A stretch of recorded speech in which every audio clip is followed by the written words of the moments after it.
BJP के नेता हैं, पूर्व केंद्रीय मंत्री भी रह चुके हैं, आर.के. सिंह। वो ये कह रहे हैं अगर नीतीश कुमार सीएम बने तो वो ज्यादा दिन तक मुख्यमंत्री की पोस्ट पर नहीं रहेंगे, पहली बात। दूसरा, अमित शाह ने ये कहा है महाराष्ट्र के अंदर कि जो बैसाखियां हैं उसकी जरूरत हमें नहीं है, भारतीय जनता पार्टी अपने आप में मजबूत हो गई है। नीतीश कुमार को लेकर अमित शाह ये बात कह चुके हैं कि मुख्यमंत्री का चेहरा जो विधायक दल की बैठक है उसमें तय किया जाएगा। आपके नेता यानी कि तेजस्वी यादव जी भी यही कह चुके हैं कि इस बार नीतीश कुमार मुख्यमंत्री नहीं बनने जा रहे हैं।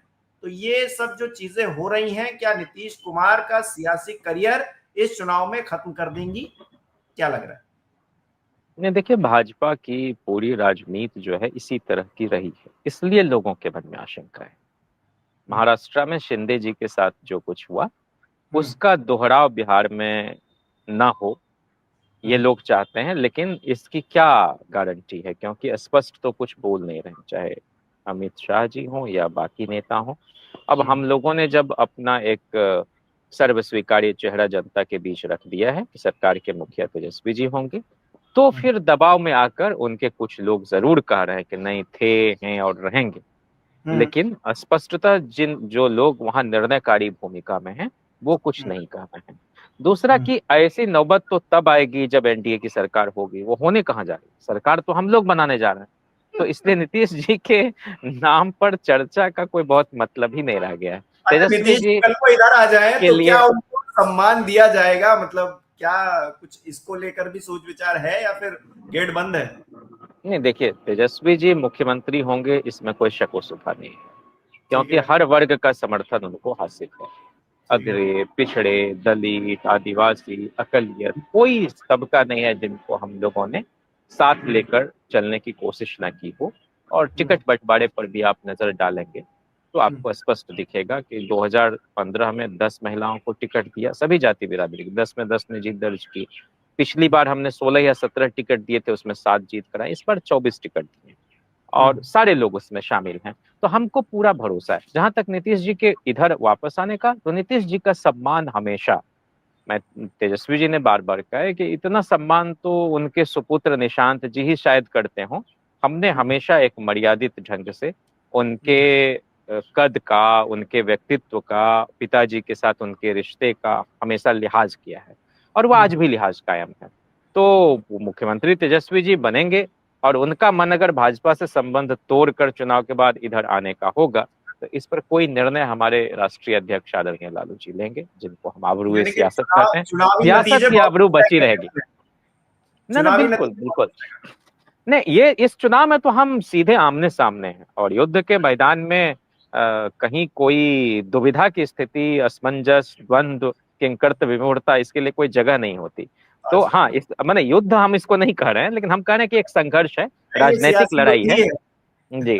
तो लेकिन उसमें पूरी मर्यादा है, उसमें कोई बिलो द बेल्ट बातें हमारी तरफ से नहीं होंगी, ना हुई हैं, आगे भी नहीं होंगी। और हम चाहते हैं कि बिहार के नवनिर्माण के लिए एक ऐसी सरकार बने, समाजवादी सोच की, मूल्यों वाली सरकार, जो सबको साथ लेकर चले, किसी के साथ कोई भेदभाव नहीं करे और किसी को छोटा बड़ा ना समझा जाए, ना आबादी के आधार पर, ना किन्हीं की आय के आधार पर, ना लिंग के आधार पर, ना जाति या मजहब के आधार पर। तो हम एक ऐसा समता मूलक समाज बनाना चाहते हैं तेजस्वी जी के नेतृत्व में, और सबकी समृद्धि हो। तेजस्वी का प्रण, अब ये प्रण किस तरह का और क्या बदलाव लाने की कोशिश की जा रही है? बिहार में आज सबसे बड़ी समस्या तो यह है कि वह लगातार भ्रष्टाचार, कुशासन, चरमराती जो कानून व्यवस्था है उसका शिकार हैं यहाँ के लोग। और प्रतिदिन औसतन 8 लोगों की हत्या हो रही है और बिहार नृशंस अपराध के मामले में दूसरे नंबर पर आज खड़ा है। तो लोग चाहते हैं कि पिछले 20 वर्षों में 17 सालों तक जो भाजपा जदयू की सरकार रही है और उसमें लगातार कर्ज में डूबा हुआ हमारा सूबा है, प्रतिदिन 63 करोड़ रुपये ब्याज के रूप में हमारे राज्य को अदा करना पड़ता है और प्रति व्यक्ति आय यहाँ सबसे कम है।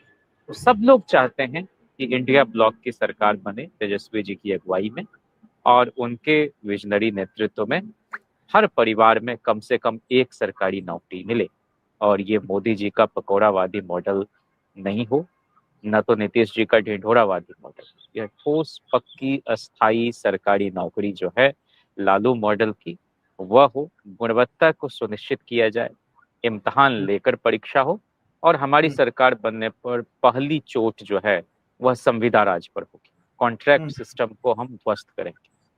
तो ये इसी इर्द गिर्द यह चुनाव चल रहा है ठीक है, और लोग मैनिफेस्टो के कैंपेन में अंदर हैं। क्या होगा, मैनिफेस्टो के अंदर क्या होगा, ये तो खैर अलग चर्चा का विषय होगा, जब आएगा तब उस पर जो है आकलन किया जाएगा। लेकिन फिलहाल के लिए तेजस्वी जी ने जब ये कहा कि तेजस्वी का प्रण है, अब ये तेजस्वी राहुल का प्रण क्यों नहीं हो पाया? क्या तेजस्वी जी अकेले चुनाव लड़ रहे हैं? क्या गठबंधन के चुनाव लड़ रहे हैं आप लोग?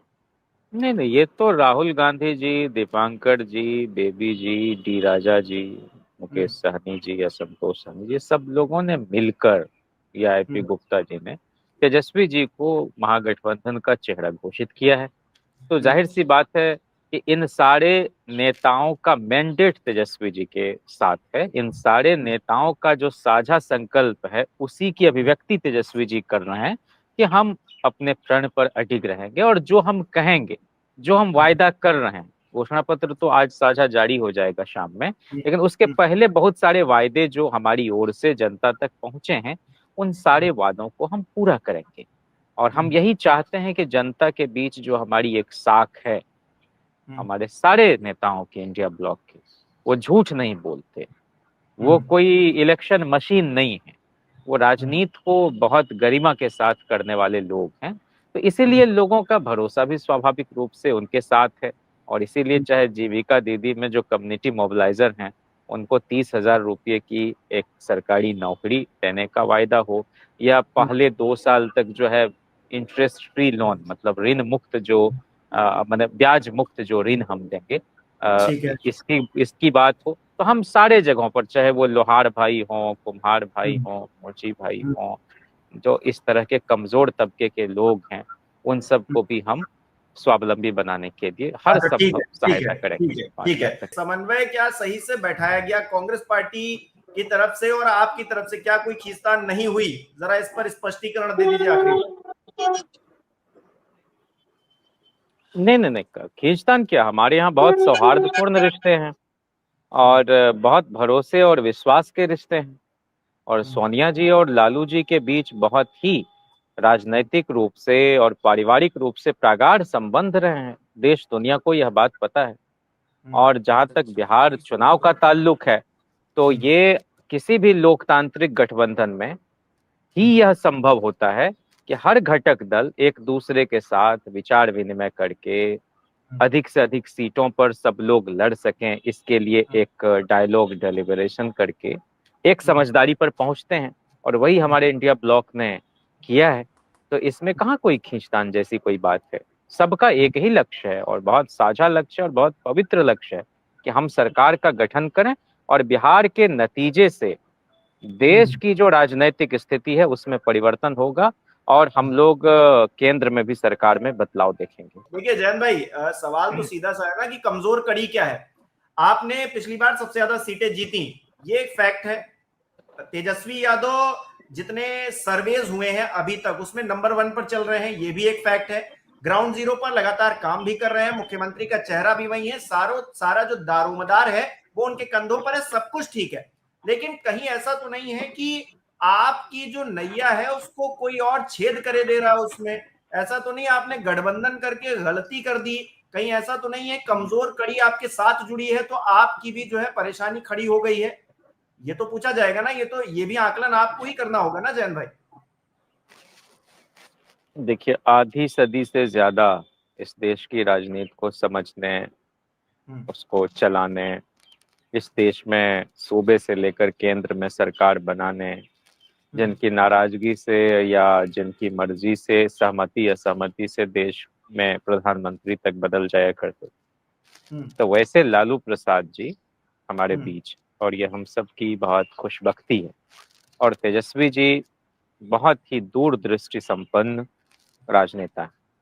और कांग्रेस पार्टी के अंदर एक ऐसे नेता हैं राहुल गांधी जी, जिन्होंने लगातार समाज से अपने आप को जोड़ा है, समाज के मसाइल को समझा है, और पूरे भारत में उन्होंने यात्रा करके उसके मन मिजाज को भांपने और उसके साथ स्वयं को एकाकार करने की कोशिश की है।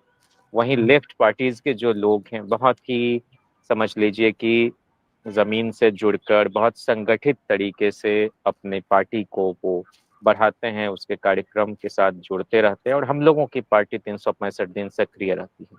तो सबके साझा प्रयास से एकताबद्ध तरीके से हम इस लड़ाई को पूरी मुस्तैदी से लड़ रहे हैं, और इसमें किसी अगर मगर की कोई गुंजाइश नहीं, कोई इसमें कमजोर कड़ी नहीं है। हर कोई इस गठबंधन को मजबूती देते हुए, और जो भी हम लोगों का करार है जनता के साथ, जो भी उनके साथ उनके सरोकार को हम एक अभिव्यक्ति दे रहे हैं, तो सब लोगों के बीच हम यही संदेश ले जाने की कोशिश कर रहे हैं कि जिस तरह से लालू जी और राबड़ी जी ने 15 वर्षों तक लोकशाही चलाई, अफसरशाही के लिए वहां जगह नहीं थी। अफसरों का काम जनता की मदद करना, उनको परेशान करना नहीं था। तो वैसे ही पिछले 17 महीने में तेजस्वी जी ने, जैसे लालू जी ने परीक्षा लेकर शिक्षकों की बहाली की, पर लंबे समय के बाद, कोई 2-2.5 दशक बाद, फिर से हमने परीक्षा लेकर बड़े पैमाने पर जैन भाई मैं यहाँ कहना चाहूंगा, बहाली। देखिए जैन इसी भाई, बात में कोई, इसी बात को करने का कोई औचित्य है, बाकी सारी बातें तो बेमानी है। नहीं इसलिए जैन भाई आप देखिए, मैं कुछ बातों का जिक्र करना चाहता हूँ यहाँ पर कि देखिए ये चुनाव आपके लिए क्लीन स्वीप होना चाहिए था।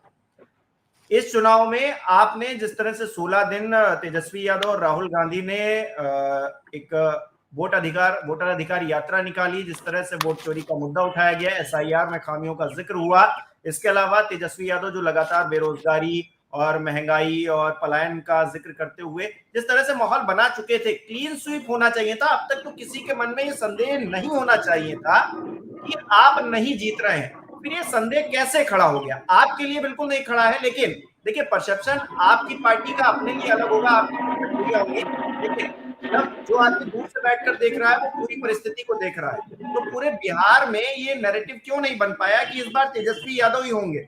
क्यों लेट हो गया? क्यों? देखिए सवाल ये नहीं है कि आप जीत जाएंगे या फिर हार जाएंगे, ये तो जनता तय करेगी। परसेप्शन बहुत मैटर करता है। लोगों के मन में ये विश्वास, आप भले ना जीते, लेकिन अगर ये विश्वास आ गया लोगों के मन में कि हाँ तेजस्वी यादव ही सबसे ज्यादा धुआं उड़ा रहे थे, सबसे ज्यादा तहलका मचाए हुए थे, तो फिर जो नतीजे आएंगे वो तो बाद में आएंगे। जान भाई नहीं, आज भी यह जन जन के बीच भरोसा है कि तेजस्वी जी अगले मुख्यमंत्री होने जा रहे हैं, और इसलिए होने जा रहे हैं कि उनके समय में शिक्षा विभाग राजद के पास था, एक भी पेपर लीक नहीं हुआ, सारे सब परीक्षाओं को हमने समय पर कराया, नतीजे घोषित किए, नई आईटी पॉलिसी लेकर आए, नई टूरिज्म पॉलिसी लेकर आए, नई स्पोर्ट्स पॉलिसी लेकर आए, डीएसपी स्तर तक की नौकरी खिलाड़ियों को मिलने का हमने कानून बनाया। और लोगों को इस बात का पूरा यकीन है कि तेजस्वी जी एक बार मुख्यमंत्री बनेंगे। वो तो कह ही रहे हैं कि हम एक रोजगार अधिनियम लाएंगे, नौकरी रोजगार अधिनियम लाएंगे, 20 दिन के अंदर लाएंगे, और 20 महीने के अंदर हर घर में एक पक्की सरकारी नौकरी हम देंगे। तो उनके समय में कोई ईओटी की फाइल, कोई टेंडर की फाइल कभी भी मिनिस्टर के पास नहीं जाती। इतना उन्होंने ट्रांसपेरेंसी लाया, पारदर्शिता लाई। पीडब्ल्यूडी मिनिस्टर रहते पिछली सरकार में 5,000 किलोमीटर सड़कों का निर्माण, इस बार ग्रामीण विभाग में 21,000 किलोमीटर सड़कों का निर्माण कराया। 8 करोड़ के आसपास पर्यटक 17 महीने में हमारे यहाँ जो भी सांस्कृतिक, धार्मिक और ऐतिहासिक महत्व के धरोहर और स्थल है वहां आए। तो ट्राइड एंड टेस्टेड है। 700 डॉक्टर, देखिए नैरेटिव ऐसे ही बनता है कि 700 डॉक्टर जो कभी अस्पताल लंबे समय से नहीं आ रहे थे, उनको निलंबित नहीं, हिमांशु जी, उनको बर्खास्त किया गया, हमेशा के लिए नौकरी से हटा दिया गया। तो लोगों को पता है कि पॉलिटिशियन वही बेहतर होता है जिसके अंदर एक डिसाइसिवनेस है, निर्णय लेने की क्षमता है, और वो तेजस्वी जी ने करके दिखाया है। तो आज पूरे बिहार की आबो हवा में, यहाँ की फिजाओं में तेजस्वी नाम ही गूंज रहा है, तो हम पीछे नहीं है। यानी कि जैन भाई आप ये कह रहे हैं कि हम लोग नहीं देख पा रहे हैं, हम लोग मतलब जो नहीं ना, हम ये नहीं कह रहे हैं, से हटकर जो लोग हैं वो देख नहीं पा रहे हैं, और पूरी जो है आंधी तेजस्वी यादव जी की चल रही है। नहीं, हम ये नहीं कर रहे हैं। नहीं, कई बार होता क्या है कि दूर से भी देखने पर हमेशा दृष्टि स्पष्ट हो जरूरी नहीं है, और कई बार नजदीक से भी नहीं दिखता है, दोनों बातें हैं। तो हम तो बीच का एक मिडल पाथ ले रहे हैं कि आप अलग अलग इलाकों से आप जाएंगे, पता करेंगे। तो यह घोषणा, मैं सिर्फ एक घोषणा की बात कर रहा हूँ कि हर घर में एक सरकारी नौकरी हम दें। ये बात हर परिवार के अंदर पहुंच गया, और जब हमारा संदेश अगर पहुंच गया है तो उस संदेश पर लोग यकीन कितना कर रहे हैं, उसका रिसेप्शन कैसे हो रहा है उस मैसेज का, इसका भी फीडबैक हमको मिल रहा है। लोग यही कह रहे हैं कि भाई एक मौका तो तेजस्वी यादव को जरूर मिलना चाहिए, और हम 5 साल भी नहीं मांग रहे हैं। हमारे नेता कह रहे हैं उनको आपने 17 साल दिया, हमको 17 महीना देकर देखिए। हम काम नहीं करें तो हमको हटा दीजिएगा, जनता के पास तो हमेशा ये हक है। हम बहानेबाजी भी नहीं करेंगे कि पहले क्या था नहीं था।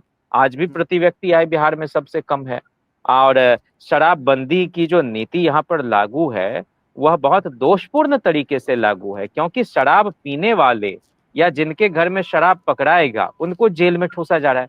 अवैध शराब के काम में धंधे में लगे हुए लोगों पर कार्रवाई नहीं हो रही है। तो हमारे नेता ने कहा है कि पासी समुदाय जो है उसका परंपरागत पेशा है, ताड़ी से जुड़ा हुआ काम वो करते हैं। हम इस शराब नीति की समीक्षा करेंगे, ठोस समीक्षा करेंगे, और हम ताड़ी को इससे बाहर करेंगे। तो हम तो टुकड़ों टुकड़ों में समाज के हर हिस्से के लिए चिंतित हैं और उनके लिए हम काम करना चाहते हैं। ठीक है, आपने दो चीजें मैं पूछूंगा, दो चीजें आखिरी में वाइंड अप करने के लिए। एक तो महिलाओं के लिए नीतीश कुमार को ज्यादा सपोर्ट किया जाना क्योंकि उन्होंने शराबबंदी जैसा फैसला लिया, पहली बात ये शराबबंदी वाला। और दूसरा वक्फ वाला, आपके एक नेता ने मंच पर खड़े होकर जब ये कह दिया कि वक्फ जैसे बिल को फाड़ के फेंक देंगे हमारी सरकार आएगी, तो भारतीय जनता पार्टी ने ये नैरेटिव गढ़ना शुरू किया कि देखिए ये लोग अराजकता फैलाने की बातें कर रहे हैं, जो जो सदन से पास बिल है उसको फाड़ के फेंकने की बातें कर रहे हैं, इन लोगों का चरित्र ही ऐसा है। तो आपकी वो नेगेटिव इमेज बिल्ड करने की भारतीय जनता पार्टी ने कोशिश की। तो इन दो मुद्दों पर क्या थोड़ा बचकर चलने की जरूरत है आपको, या फिर खुलकर खेलेंगे आगे आने वाले समय में? नहीं, पहला तो मैं आपको महिलाओं के बारे में कह दूं। महिलाएं आधी आबादी जिसको कहते हैं, हम तो उसको संपूर्ण आबादी कहते हैं, उनका व्यक्तित्व संपूर्ण है, जीवन संपूर्ण है, तो आधी हम क्यों कहें। हाँ, आप पॉपुलेशन के हिसाब से आप जरूर कह लें, लेकिन उस आधी जनसंख्या अगर नीतीश जी के साथ रहती तो उनको तो 50% मत मिलना चाहिए था बिहार का। क्या पूरे गठबंधन को भी 50% उनको समर्थन मिलता है क्या? नहीं, ये बातें फालतू हैं। अति पिछड़ों की आबादी जितनी है, कहता है कि अति पिछड़ा वोट इनका, क्या उतना वोट उनको मिल रहा है क्या? नहीं। हमने 24 टिकट अति पिछड़ों को दिया था पिछले चुनाव में, और आने और जदयू ने 18 टिकट। इस बार सबसे ज्यादा 24 टिकट महिलाओं को हमने दिया है, और महिलाओं के अंदर से नेतृत्व बढ़े। शराबबंदी के नाम पर हम तो सिर्फ इतना करें कि 40,000 करोड़ की समानांतर अर्थव्यवस्था चल रही है। इससे बिहार के रेवेन्यू में एक बहुत बड़े पैमाने पर हमारा नुकसान जा रहा है, रेवेन्यू जनरेशन की बात करें। और आप देखिए कि पूर्णेंदु हैं पटना हाई कोर्ट के जस्टिस, उन्होंने एक फैसले में कहा कि एक्साइज डिपार्टमेंट, बिहार सरकार का पुलिस महकमा और ये शराब माफिया, इन लोगों के बीच एक नेक्सस है, और इसी वजह से ये लोग उसके पक्ष में दलील करते हैं।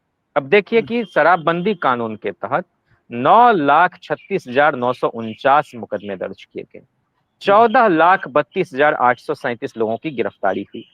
इन गिरफ्तारी में 14,20,700 से अधिक लोग गरीब हैं, दलित हैं, पिछड़े हैं और अति पिछड़े हैं। यानी 99% लोग जो जेल में ठूसे गए हैं वो कमजोर वर्गों के लोग हैं। तो क्या उन परिवारों में कमाने वाला जब जेल में चला जाएगा तो क्या महिलाएं इस बात से खुश होंगी?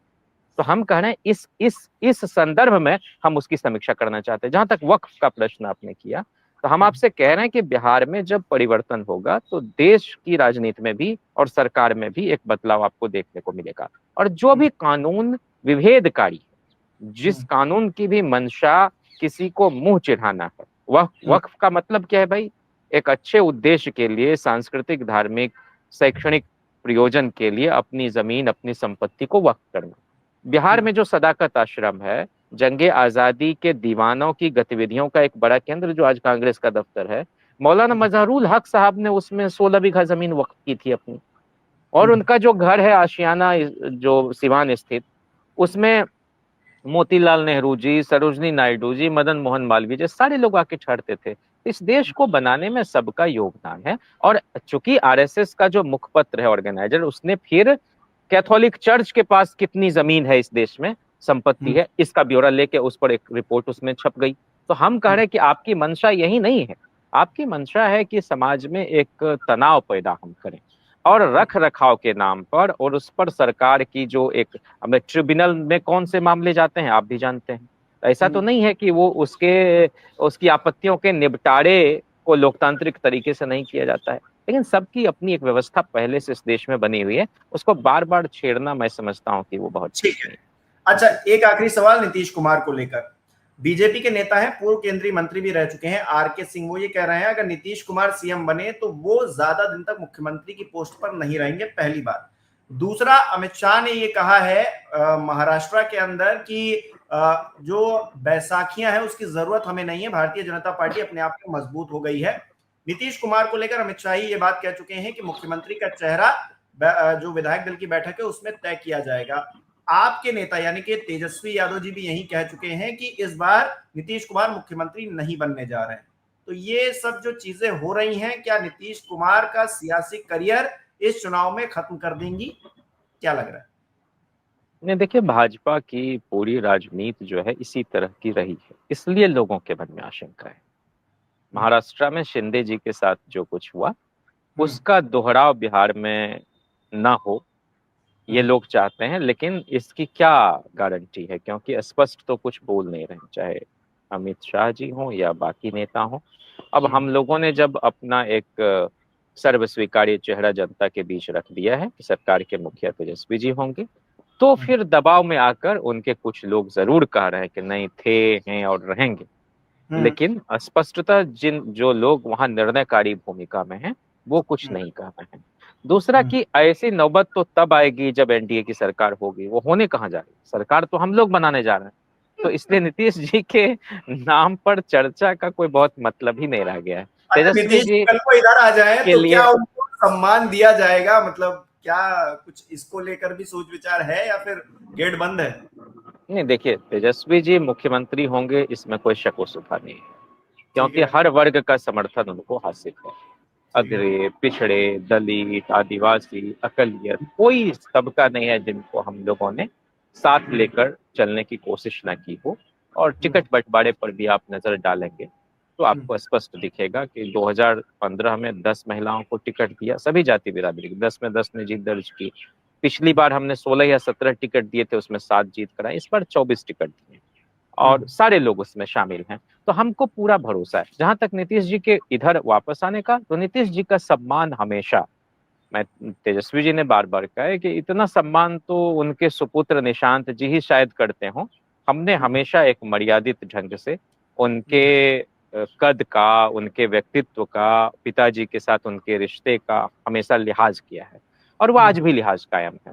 तो मुख्यमंत्री तेजस्वी जी बनेंगे, और उनका मन अगर भाजपा से संबंध तोड़कर चुनाव के बाद इधर आने का होगा, तो इस पर कोई निर्णय हमारे राष्ट्रीय अध्यक्ष आदरणीय लालू जी लेंगे, जिनको हम आबरूए यानी कि सियासत कहते हैं। चुनावी सियासत नतीजे की बहुत आबरू कुछ तय बची रहेगी। करेंगे। ना चुनावी बिल्कुल नतीजे बहुत बिल्कुल। कुछ तय करेंगे। नहीं, ये इस चुनाव में तो हम सीधे आमने सामने हैं, और युद्ध के मैदान में कहीं कोई दुविधा की स्थिति, असमंजस, द्वंद्व, किंकर्त विमूढ़ता, इसके लिए कोई जगह नहीं होती। तो अच्छा। हाँ, इस माने युद्ध हम इसको नहीं कह रहे हैं, लेकिन हम कह रहे हैं कि एक संघर्ष है, नहीं, ये राजनीतिक सियासी लड़ाई युद्ध है। ही है। जी। तो लेकिन उसमें पूरी मर्यादा है, उसमें कोई बिलो द बेल्ट बातें हमारी तरफ से नहीं होंगी, ना हुई हैं, आगे भी नहीं होंगी।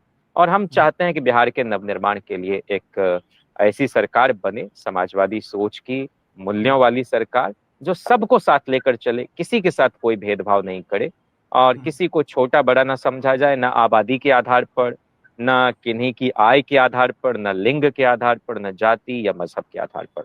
तो हम एक ऐसा समतामूलक समाज बनाना चाहते हैं तेजस्वी जी के नेतृत्व में, और सबकी समृद्धि हो, आर्थिक समृद्धि हो, जैन सांस्कृतिक भाई, समृद्धि मेरी हो। तरफ से तो बहुत बहुत शुभकामनाएं हैं।